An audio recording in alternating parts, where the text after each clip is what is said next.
Hey YouTube, it's Scott with Needing Sobriety. Today I'm going to be talking a little bit about health and fitness and a little bit of how I was a personal trainer and a little bit about personal training. So most of my life I was a little bit overweight, and most of my life I've actually gone big ups and big downs, big ups and big downs, whether it be weight loss, sobriety, any of those types of things. So I'm just going to give you guys a little bit of a background on my career as a personal trainer. And I'm starting to think about this because I started going to the gym again, and I'm starting to remember the reasons why I love personal training and why I loved fitness.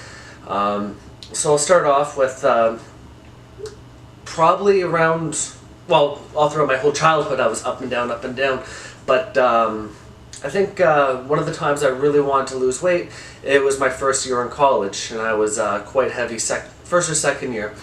And, I've been going to the gym, I went to the gym, I was constant at the gym in high school and all of that. But one of the turning points that I had was at my gym in Pickering. We had a weight loss contest. And I thought, okay, this is a perfect opportunity for me to really, really go for it and achieve my goals. So signed up for this weight loss contest. I don't know how many people were in it, but quite a few people were in it. And I lost quite a bit of weight. I won some prizes, and I actually have this little thing here to show you guys. I don't know how well you can see it, but this is kind of my first turning point where I lost 28 pounds in 60 days, which was great, happy, but weight loss like that doesn't usually stick. When you lose it so rapidly, I had a start date and I had an end date. After the end date, I still worked out, but it wasn't fucking hardcore like I was within that 60 days. But that was my turning point. That was where I really started to enjoy fitness. After that, I decided to become a personal trainer. Went for my PTS, which is personal trainer specialist at CanFit Pro. To me, I think any idiot could pass that. It's one of the most recognized certifications in Canada for personal training, but it's not the best. But I did that. I did a little bit of, fun training, some friends and stuff like that. Nothing real. And then I decided I loved health and fitness. So I think third year of college, I decided to move away from business administration. And I decided to take a program at Sheridan College called Fundamentals of Fitness Leadership. That was a great course. That was 1 year, and that helped a lot more than the CanFit Pro crap. I probably shouldn't be bashing it, but it's a pretty easy certification. From there, I ended up going to Good Life Fitness, which was a huge mistake in my opinion. I didn't really enjoy it there. To me, to be a personal trainer at Good Life, to succeed, you don't have to be a good personal trainer. If you are a good personal trainer, okay, cool, but you have to be a salesperson for that. And that was my problem with it.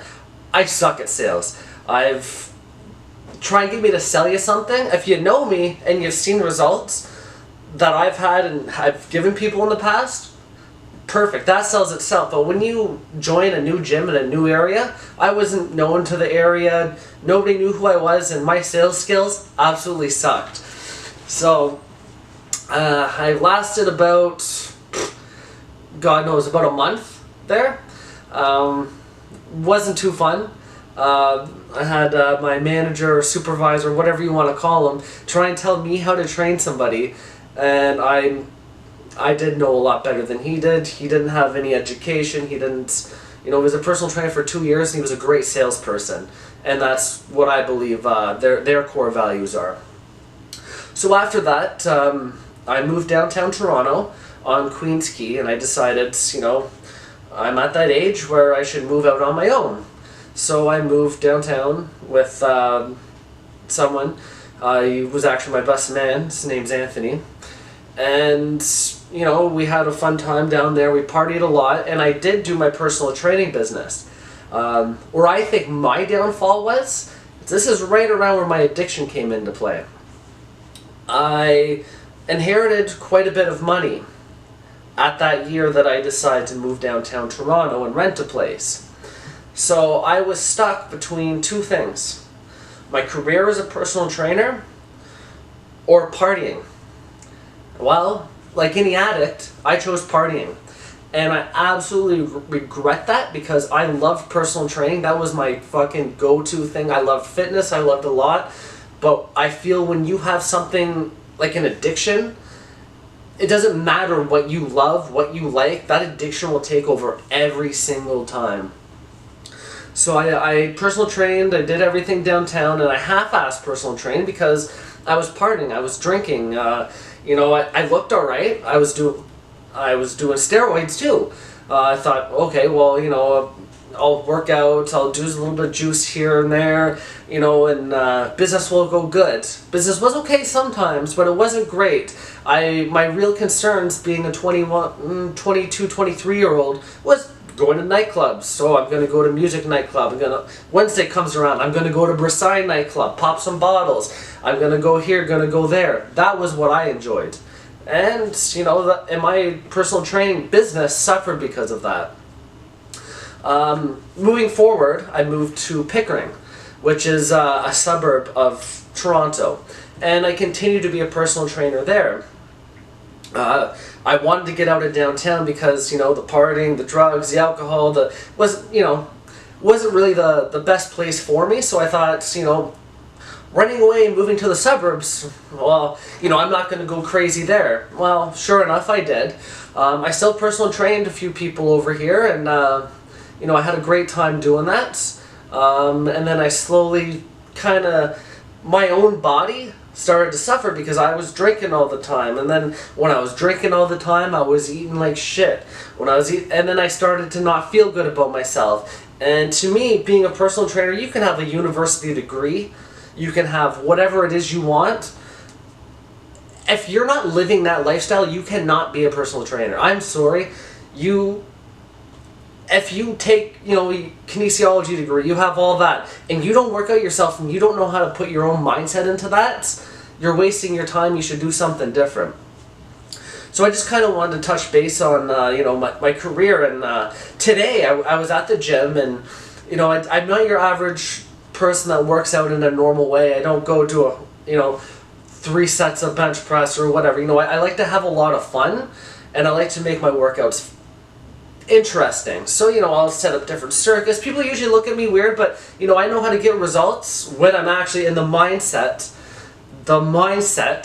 which right now I am, because I'm sober, because I don't have that one thing that's dragging me down like it always did.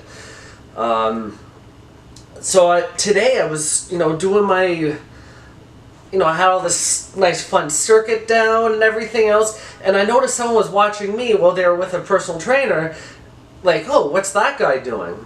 And then for whatever reason it clicked to me, why don't I personal train at least part-time again?